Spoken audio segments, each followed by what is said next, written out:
দর্শক মণ্ডলী the daily ক্যাম্পাসের সরাসরি সম্প্রচারে এই মুহূর্তে আপনাদেরকে যুক্ত করছি একেবারেই প্রধান উপদেষ্টার বাসভবনে প্রবেশ করার সামনের যেই সড়কটি রয়েছে সেই সড়কের সামনে থেকে, এবং আপনাদেরকে একটু জানিয়ে রাখছি যে এই সড়কের সামনে কিন্তু এখন পর্যন্ত পুলিশ তাদের শক্ত নজরদারিতে অবস্থান চালিয়ে যাচ্ছে। তারা কিন্তু তাদের যে অবস্থান কর্মসূচি সেটি কিন্তু তারা পালন করছে, কিন্তু ঠিক বিপরীত দিকে কিন্তু এখন পর্যন্ত যানবাহন চলাচলের জন্য এবং জনমানুষের চলাচলের জন্য যে রাস্তাটি রয়েছে সেটি কিন্তু ইতিমধ্যেই উন্মুক্ত করা হয়ে গিয়েছে। অর্থাৎ এই সড়কটিতে কিছুক্ষণ আগেই যে পে স্কেলের দাবিতে, নবম পে স্কেলের দাবিতে যে সকল কর্মচারীরা অবস্থান নিয়েছিলেন তাদেরকে কিন্তু কিছুক্ষণ আগেই পুলিশের পক্ষ থেকে পিছু হটতে বাধ্য করা হয়েছে এবং তাদেরকে কিন্তু এখান থেকে সরিয়ে দেওয়া হয়েছে।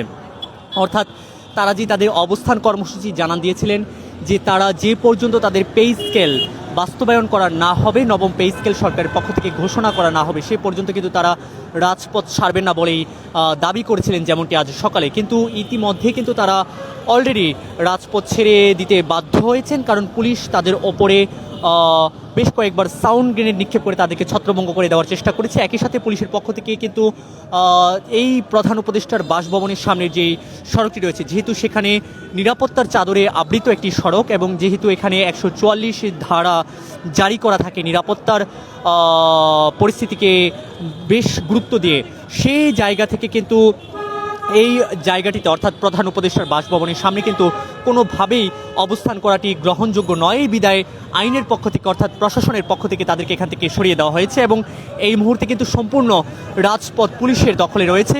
একইভাবে কিন্তু আমার পেছনে যেই রাস্তাটি রয়েছে, প্রধান উপদেষ্টার বাসভবনে প্রবেশ করা যে রাস্তাটি রয়েছে, সেই রাস্তার মুখে কিন্তু পুলিশ শক্ত নজরদারিতে অবস্থান করছেন। কোনোভাবেই যেন এই ব্যারিকেড ভেঙে তারা ভেতরে ঢুকতে না পারেন সেই ব্যবস্থা করা হয়েছে। একই সাথে আপনাদেরকে যদি আমরা একটু বিপরীত দিকে দেখানোর চেষ্টা করি যে সড়ক পথটি কিন্তু সম্পূর্ণভাবে এই মুহূর্তে একেবারেই যান চলাচলের জন্য উন্মুক্ত রয়েছে। অর্থাৎ রাজপথে কিন্তু এখন পর্যন্ত যানবাহন বেশ স্বাভাবিক গতিতে চলাচল করছে। অর্থাৎ যে সড়কটিতে এতক্ষণ তারা অবস্থান করছিলেন সেই সড়কটিতে কিন্তু এই মুহূর্তে সাধারণ জনগণের যে চলাচল, সাধারণ যে যানবাহনগুলো রয়েছে সেগুলো যে চলাচল সেটি কিন্তু এক মুহূর্তে স্বাভাবিক অবস্থানে রয়েছে। একই সাথে আরও একটু যদি জানিয়ে রাখছি যে পুলিশ কিন্তু একেবারে এই Abu Saeed international convention hall থেকে বাংলা মোটর পর্যন্ত তারা তাদের যেই কর্মসূচি, তাদের যেই পদক্ষেপ, সেই পদক্ষেপ নিয়ে কিন্তু তারা তাদেরকে বাংলা মোটর পর্যন্ত পিছু হটিয়েছেন। একই সাথে অপর প্রান্তে কিন্তু শাহবাগ পর্যন্ত অর্থাৎ পিজি হসপিটালের অপরদিকে শাহবাগের যে চত্বর রয়েছে সেই চত্বর পর্যন্ত কিন্তু তাদেরকে পিছু হটিয়ে দেওয়া হয়েছে।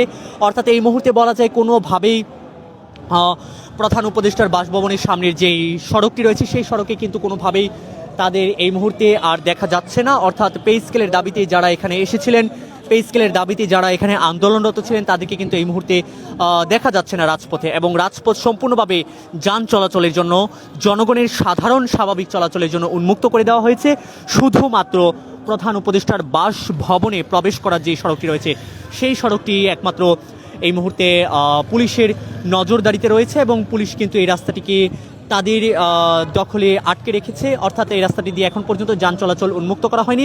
একই সাথে এই রাস্তাটির মুখেই কিন্তু আমরা দেখতে পাচ্ছি, আমরা কিন্তু এখন পর্যন্ত দেখতে পাচ্ছি কাউকে এখানে আসতে এবং বিভিন্ন কথা আলোচনা, বিভিন্ন উত্তপ্ত অবস্থা আমরা কিন্তু এখন পর্যন্ত দেখতে পাচ্ছি। একই সাথে কিন্তু প্রধান উপদেষ্টার বাসভবনে প্রবেশ করা যে রাস্তাটি রয়েছে সেই রাস্তার মুখে কিন্তু জল কামানের গাড়ি রয়েছে এবং পুলিশের ফোর্স কিন্তু এখানে প্রস্তুত অবস্থানে রয়েছে। অর্থাৎ কোনো রকমের কোনো অপ্রীতিকর ঘটনা যদি ঘটে তাহলে সেক্ষেত্রে তারা তাদের পক্ষ থেকে যাতে ব্যবস্থা নিতে পারে সেই ব্যবস্থাই কিন্তু নেওয়া হয়েছে। দর্শক মণ্ডলী, দ্য ডেইলি ক্যাম্পাসের সরাসরি সম্প্রচারে আপনাদেরকে এতক্ষণ আজকে যে পে স্কেলের আন্দোলন সেই আন্দোলনের সর্বশেষ পরিস্থিতি জানানোর চেষ্টা করছিলাম। এবারের মতো করে বিদায় নিচ্ছি এবং খুব শীঘ্রই আপনাদেরকে পরবর্তী সরাসরি সম্প্রচার সরাসরি দেখানোর চেষ্টা করব। সেই পর্যন্ত সকলেই ভালো থাকুন, দ্য ডেইলি ক্যাম্পাসের সঙ্গে থাকুন। ধন্যবাদ সবাইকে।